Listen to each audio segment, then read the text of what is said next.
नमस्कार, मी डॉक्टर शर्वरी इनामदार। आजच्या व्हिडिओचा आपला विषय आहे हाऊ टू स्टे मोटिवेटेड। म्हणजे एखादी गोष्ट तुम्हाला आयुष्यात करायची आहे, करण्याची इच्छा तर आहे, पण त्याच्यासाठी जो उत्साह लागतो की नाही तो कमी पडतो बऱ्याच लोकांना। तर तो टिकवायचा कसा किंवा त्या गोष्टीचा पाठपुरावा करण्यासाठी काय काय ट्रिक्स करता येतील, उपाय करता येतील, त्याच्याविषयीचं डिस्कशन आपण आजच्या व्हिडिओमध्ये करणार आहे। बेसिकली काही गोष्टी ज्या आहेत की ज्याच्याशिवाय मोटिवेशनची चर्चा होऊ शकत नाही, त्या गोष्टींविषयी आधी आपण बघून घेऊया। कुठलीही गोष्ट करताना या 3 गोष्टी आपल्याला बेसिकली माहिती असतील ना तर करणं ती सोपं जातं। म्हणजे कसं, कोणतीही गोष्ट का करायची आहे हे आधी माहिती असलं की मग त्याच्या बाबतीत आपल्याला काय करायचं आहे किंवा ती कशी करायची आहे ह्या गोष्टी कळणं अगदी सोपं जातं। म्हणजे कसं, आता कोणतीही व्यक्ती जी असते तिच्या आयुष्याला काहीतरी तिने ध्येय दिशा एक ठरवून घेतलेली असते। आता माझं उदाहरण मी तुम्हाला देते। मी आयुर्वेदिक डॉक्टर आहे। आयुर्वेद हा माझा बेस आहे। त्याच्यामुळे मी वाढतानाच या पठडीमध्ये वाढली आहे की स्वस्थ माणसाचं स्वास्थ्य टिकवणं हे ध्येय आहे माझं, असं मी ठरवून घेतलंय। पण मला 2 मुलं आहेत आणि माझं मेन एम आयुष्याचं काय आहे तर त्यांनी हॅपी, हेल्दी, प्रॉस्परस लाईफ जगलं पाहिजे।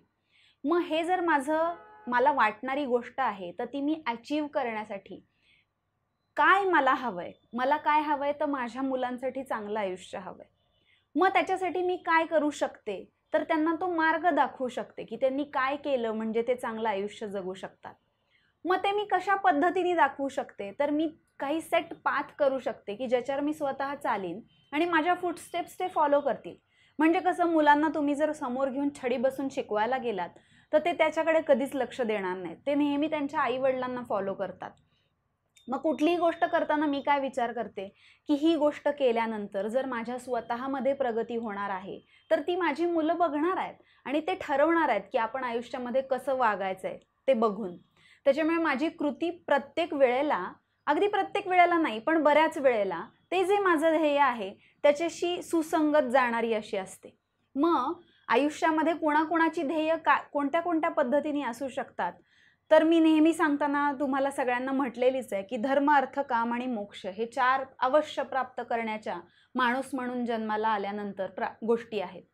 धर्म म्हणजे काय म्हणता येईल तुम्हाला, तर तुम्ही जे काम करताय, तुमचं करिअर आहे, तुमचं काम आहे, तुम्हाला पैसा कमवायचा आहे, चांगला खेळ खेळायचा आहे, प्रसिद्धी मिळवायची आहे, या सगळ्या गोष्टी ज्या आहेत, किंवा तुम्हाला अर्थ म्हणजे पैसा आहे, तुमची ऐहिक फिजिकल मटेरियल थिंग्स ज्या आहेत त्या मिळवण्याची, जग फिरून बघायचं आहे, सुट्टीला जायचं आहे, भरपूर पैसे कमवायचे आहेत, रिअल इस्टेट मिळवायची आहे, या ज्या गोष्टी आहेत याच्यानंतर काम नावाचा पुरुषार्थ आहे। म्हणजे काय, तुम्हाला प्रेम मिळालं पाहिजे, कौटुंबिक स्वास्थ्य मिळालं पाहिजे, उत्तम संतती तुम्हाला जन्माला घालता आली पाहिजे, पुढची पिढी चांगली जन्माला आली पाहिजे किंवा घडली पाहिजे।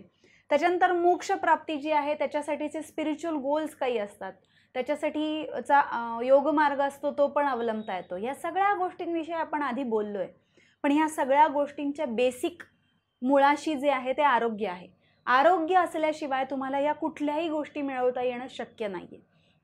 मग कुणालाही सुखी, संपन्न, दीर्घायुष्य जगायचं असेल, सुफळ संपूर्ण जसं आपण म्हणतो तसं, तर तुम्हाला आरोग्य मिळवणं किंवा आरोग्य तुमच्याकडे असणं आणि ते टिकवणं ह्या गोष्टी खूप महत्त्वाच्या आहेत। मग प्रत्यक्ष आरोग्य मिळवण्यासाठी कोणत्या गोष्टी आहेत की ज्या आपल्याला करता येतील, आपल्या हातामध्ये आहेत, तर आपण काय खातोय ते। एक गोष्ट लक्षात घ्या, काही गोष्टी अशा असतात की ज्या तुमच्या अजिबात हातात नसतात। म्हणजे काय, पूर आला, भूकंप आला किंवा बाजार कोसळला किंवा तुमची आर्थिक दुरावस्था ओढावली आहे किंवा तुमच्या आजूबाजूची परिस्थिती तुमच्या कंट्रोलमध्ये नाही आहे, अशा कितीतरी गोष्टी आहेत की ज्या आपल्या स्वतःच्या हातात नसतात। पण मी तुम्हाला एवढं नक्की खात्रीने सांगते की 2 वेळेला जर तुम्ही जे खाताय अन्न ते तुमच्या पोटामध्ये जातंय, त्या मुखातून आतमध्ये काय जाणार आहे हे प्रत्यक्ष तुमच्या हातात असलेली गोष्ट आहे, 100%। त्याच्यामुळे ज्या गोष्टी तुमच्या हातात आहेत त्याच्यावर कॉन्सन्ट्रेट करायचं कधीच सोडू नका। आरोग्याच्या बेसशी आहे तुमचा पहिला आहार, म्हणजे तुम्ही काय खाताय ती गोष्ट। त्याच्यानंतर आहे व्यायाम। व्यायामाविषयी सुद्धा याच्या आधीच्या व्हिडिओमध्ये मी खूप वेळा बोलली की कोणत्या पद्धतीचा करायला पाहिजे जे तुमच्या एम्सशी रिलेटेड किंवा सुसंगत असं असेल। तुम्ही व्यवस्थित झोप घ्यायला पाहिजे, तुम्ही काय विचार करताय ह्या गोष्टी निगेटिव्ह थिंकिंग करायचं नाही असं म्हणून ते होत नसतं. त्याच्यासाठी पॉझिटिव्ह गोष्टी ऑलरेडी तुम्हाला बॉडीमध्ये किंवा माइंडमध्ये तुमच्या इनग्रेव्ह करण्याची सवय लावून घ्यावी लागते आणि ती सवय लावण्याची प्रोसेस जी आहे ती याच्यातूनच होणार आहे. म्हणजे तुम्ही आहार काय घेताय, व्यायाम काय करताय, नीट झोप घेताय की नाही, तुम्ही विचार चांगला करा जेणेकरून तुमच्या आयुष्याला काहीतरी ध्येय असेल. ध्येय नसल्यानंतर कशावर वाटचाल करायची हे नक्की नसतं आणि मग माणूस भरकटल्यासारखा वागतो. मग वाटेल त्याच्याबरोबर फिरायला जा, वाटेल त्याच्याबरोबर वाटेल ते खा, वाटेल ती मजा कर. तुम्ही अनावश्यक गोष्टी शरीरामध्ये आणि मनामध्ये जाऊ द्यायला लागलात की तुमच्या ह्या सगळ्या आरोग्याची वाट लागायला वेळ लागत नाही. त्याच्यामुळे तुमच्या आयुष्याला, तुमचं जे लाईफ आहे हे तुमचं स्वतःचं लाईफ आहे, त्याच्याविषयी त्याच्यातून काहीतरी प्रोडक्टिव्ह घडावं याची पूर्ण जबाबदारी तुमची असते. त्याच्यामुळे तुमच्या आयुष्याला जर ध्येय नसेल तर त्या ध्येयापर्यंत वाटचाल करण्याचा मग प्रश्नच येत नाही. त्याच्यामुळे विचारानंतर आरोग्याला डायरेक्टली इम्पॅक्ट करणारा जो फॅक्टर आहे तो म्हणजे समाज. तुमच्या समाज म्हणजे काय खूप मोठा नसतो. तुमच्या आजूबाजूला जे 4 लोक असतात, तुमचे कलिग्ज असतील, नातेवाईक असतील किंवा तुमच्या आजूबाजूला असणारी माणसं असतील, शेजारी असतील, मित्रमैत्रिणी असतील, हे सगळं मिळून छोटा एक समाजाचा ग्रुप तयार होत असतो. आणि तुमच्या स्वतःच्या छोट्या जीवाच्या हातून जी काही छोटी मदत तुम्हाला तुमच्या जवळपासच्या लोकांना करता येणं शक्य आहे ती तुम्ही केलत की तुमचं काम तुम्ही केलेलं असतं. दुसऱ्याला मदत करणं ही खरं तुमच्या स्वार्थासाठी चांगली असणारी गोष्ट आहे. त्याच्याविषयी आपण डिटेलमध्ये एखाद्या व्हिडिओमध्ये बोलूच. पण ह्या सगळ्या गोष्टी ज्या आहेत त्या तुमच्या आरोग्यावर डायरेक्ट इम्पॅक्ट करत असतात. मग आता लाईफमध्ये मोटिवेटेड राहण्यासाठी तुम्हाला जर आरोग्य अपेक्षित असेल तर तुम्हाला आरोग्य संपन्न होण्यासाठी चांगलं खाणं आणि व्यायाम करणं या 2 गोष्टी तुमच्या हातात असलेल्या आहेत.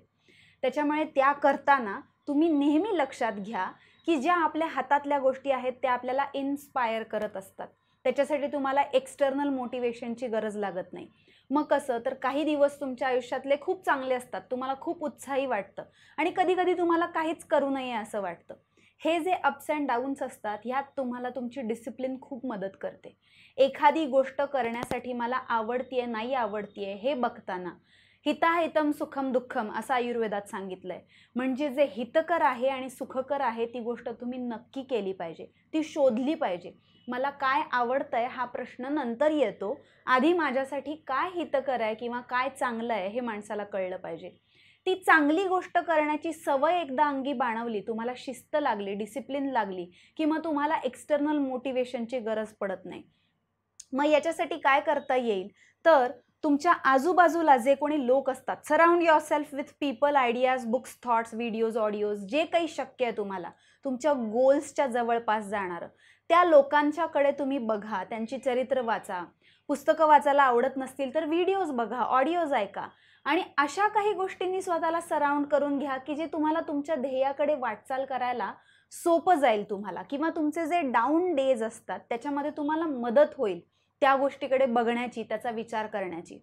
तुम्ही ॲस्पायर करताय की तुम्हाला आयुष्यात खूप चांगले काहीतरी गोष्टी करायच्यात, तुम्हाला चांगला खेळाडू बनायचं आहे समजा, आणि तुम्ही अशा लोकांबरोबर फिरताय की ज्यांचा खेळाशी काही संबंध नाही किंवा जे म्हणतात की हे ते खेळायचं बेळायचं म्हणजे मजेसाठी असतं, ते काय स्पर्धा वगैरे काय खरे नसतात, किंवा तुम्हाला आयुष्यात खूप पैसे कमवायचे आहेत आणि तुम्ही अशा लोकांबरोबर राहतायत की जे म्हणतात आहे त्या पैसा बेशाला काय अर्थ नसतो किंवा ते काय कमवायचं नसतं, ठेविले आनंद ते तैसेचे राहावे, फाटका असलेलं सुद्धा चांगलं असतं.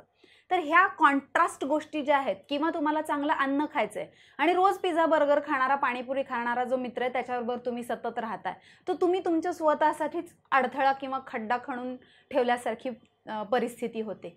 त्याच्यामुळे तुमच्या स्वतः पहिल्यांदा का करायचं ते तुमचं गोल जे आहे ते फिक्स पाहिजे. म्हणजे मग त्याला वे आउट काढून तुम्हाला ते कसं करायचं किंवा नेमकं काय करायचं ह्या गोष्टी समजणं सोपं जातं. त्याच्यामुळे नेहमी मला 100 वेळा लोक प्रश्न विचारतात की हे चांगलं खायचं असतं, व्यायाम करायचा असतो, सगळं बरोबर आहे, पण ह्याच्यासाठी आम्हाला उत्साह वाटत नाही किंवा हे करण्यासाठी आज आम्ही करतो आणि 3 दिवसांनंतर आम्हाला ते बोर वाटायला लागतं. याचं कारण काय असतं? कारण की कुठलीही गोष्ट बिल्ट होण्यासाठी एक ठराविक लिमिटेड काळासाठी तुम्ही ती सतत करणं अपेक्षित आहे.